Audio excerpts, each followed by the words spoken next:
भेट माथि प्लेनहरु यो उडिरहा। एक दिन चाहिँ अल्ट्रा फ्लाइट पनि गर्ने भनेको गाइज मैले। कति पर्दो रहेछ प्राइस 4-5-6 हजार पहिला धेरै पर्दैन।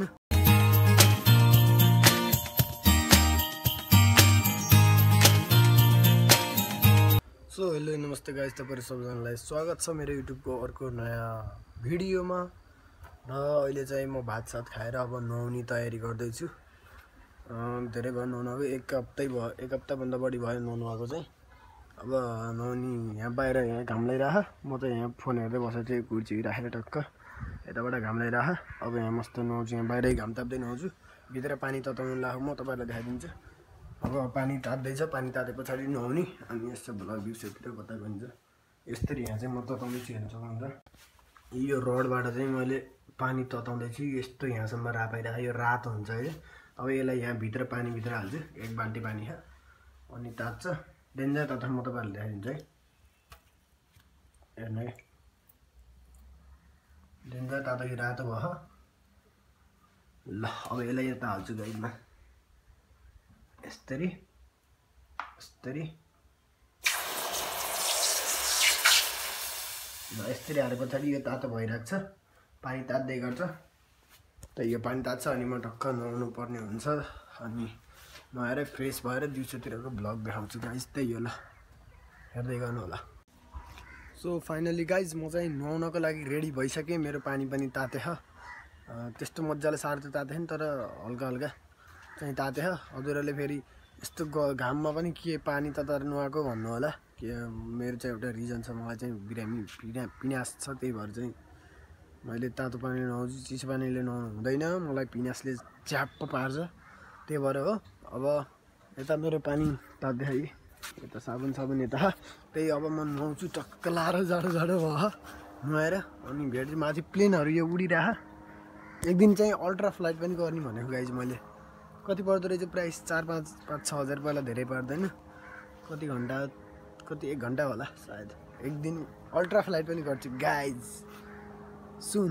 ल त्यही हो अहिलेको लागि चाहिँ भ्लग। यहाँ अहिलेको लागि चाहिँ यति नै हो गाइज। अब एकछिन पछाडि भेटौँला, म नुहाउँछु, फ्रेस हुन्छु टक्क लाएर अनि भेटौँला। ल गाइज फाइनली नुहाइयो, तातो पानीले मस्त नुहाएर मस्त घाम लगाइरह, मस्त घाम ताप्दैछु। अब के हुन्छ अलि एकछिन पछाडि भेटौँला गाइज। म एकछिन घाम ताप्छु अब मस्त।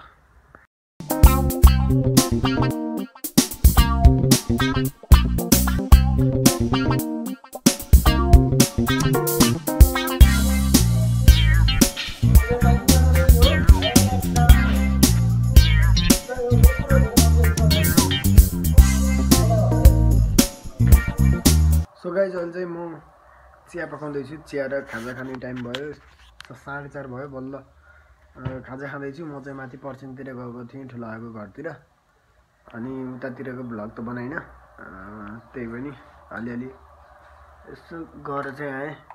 अब यहाँ खाजा खान लाग्यो मैले चाहिँ, चिया र साथु।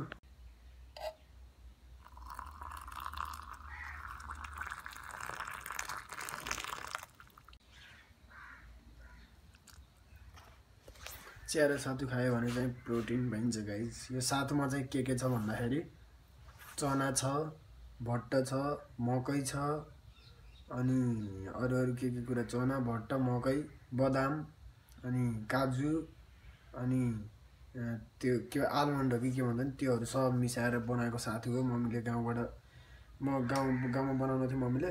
म दसैँमा तिहारमा गएको बेला म लिएर आएको थिएँ।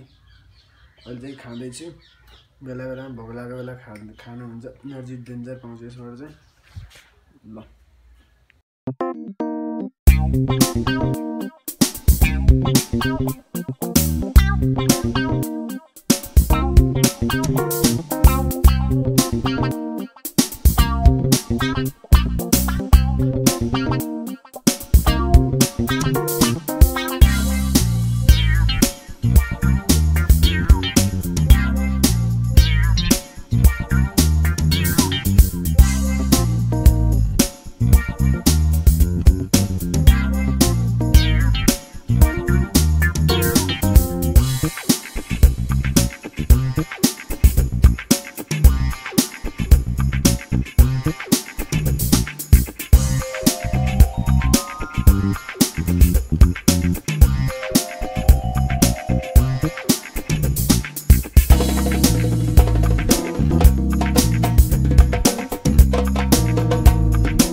गाइज आजको ब्लग चाहिँ यति नै हो खासै राम्रो त भएन त्यही पनि अहिलेसम्म इन्डसम्म हेर्नुभएको छ भने तपाईँहरू सबैजनालाई धन्यवाद लाइक कमेन्ट सेयर गर्न बिर्सिनु भयो कि एकचोटि फेरि चेक गर्ने हो कि भन्न चाहन्छु कमेन्ट गर्नुहोला अनि कुन पार्ट राम्रो लाग्यो कमेन्ट गर्नुहोला कुन पार्ट नराम्रो लाग्यो कमेन्ट गर्नुहोला ब्लग नै राम्रो नलागेको पनि कमेन्ट गर्नुहोला राम्रो लाग्यो भने कमेन्ट गर्नुहोला लाइक गर्नुहोला सब्स्क्राइब गर्नुहोला सेयर गर्नुहोला यति नै हो अब भोलिको भिडियोमा भेटौँला त्यही हो अब नयाँ कन्टेन्ट ल्याउने कोसिस गरिरहेको छु के सकेसम्म अब मेरो बेस्ट दिन्छु यति नै भन्दै यो ब्लग यहीँ इन्ड गर्न चाहन्छु thank you so much for watching bye bye guys